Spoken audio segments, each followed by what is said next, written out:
Mga kaibigan, kung inyo pong napansin, kasabay pong ginagawa ng Iglesia ni Cristo ang paglingap sa mamamayan ay ang mga pamamahayag ng mga salita ng Diyos sa layuning maipakilala ang Iglesia ni Cristo at ang mga aral ng Diyos na nakasulat sa Biblia.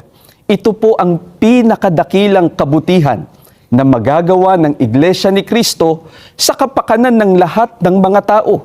Kahayagan ng pag-ibig sa kapwa ang maipakilala na sa loob ng Iglesia ni Cristo magagawa ang tunay na paglilingkod sa Diyos at ang pagtatamo ng kaligtasan.